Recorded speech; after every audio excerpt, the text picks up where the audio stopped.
लोक जनशक्ति पार्टी रामविलास के अध्यक्ष और केंद्रीय मंत्री चिराग पासवान 2025 की विधानसभा इसी साल होने वाले बिहार के विधानसभा चुनाव को लेकर लोजपा पूरी तरीके से एक्टिव मूड में है। साथियों, चिराग पासवान पहले ही बता चुके हैं कि लोक जनशक्ति पार्टी रामविलास के लिए सही मायने में स्थापित करने वाले वो बिहार की विधानसभा चुनाव होंगे। साथियों, जिस तरीके से चिराग पासवान ने लोकसभा चुनाव में 100% का स्ट्राइक रेट का एक श्रृंखला बनाया, इसके बाद झारखंड के विधानसभा चुनाव में उसी के तर्ज पर चिराग पासवान बिहार का विधानसभा चुनाव में अपना स्ट्राइक रेट बरकरार रखना चाहेंगे। साथियों, लेकिन चिराग पासवान अभी मोदी सरकार में मंत्री हैं।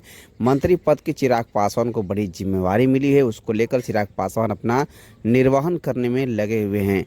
लेकिन चिराग पासवान का पूरी तरीके से बिहार के चुनाव पर फोकस है। साथियों, चिराग पासवान की बिहार नहीं देश भर में पूरी तरीके से क्रेज हाई लेवल पर हो गया है।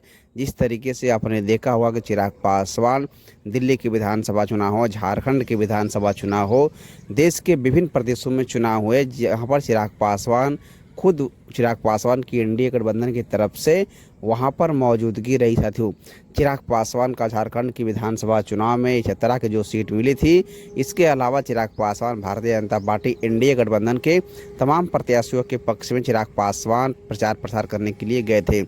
लेकिन इस साल होने वाले बिहार के विधानसभा चुनाव में चिराग पासवान अपने पार्टी का 100% का स्ट्राइक रेट बरकरार रखना चाहेंगे। साथियों, चिराग पासवान के महज कुछ ही वोटों से दिल्ली के विधानसभा चुनाव में हार हुई थी, लेकिन इसके बाद चिराग पासवान की पार्टी का मनोबल हाई लेवल पर। साथियों, चिराग पासवान युवा नेता हैं, अपने पार्टी को पूरी तरीके से लीड कर रहे हैं और चिराग पासवान के नेतृत्व में लोक जनशक्ति पार्टी रामविलास पूरी तरीके से एक बड़ी पार्टी की ओर अग्रसर हो गया। साथियों, तो देखते हैं कि बिहार के विधानसभा चुनाव में चिराग पासवान की क्या होती है भूमिका।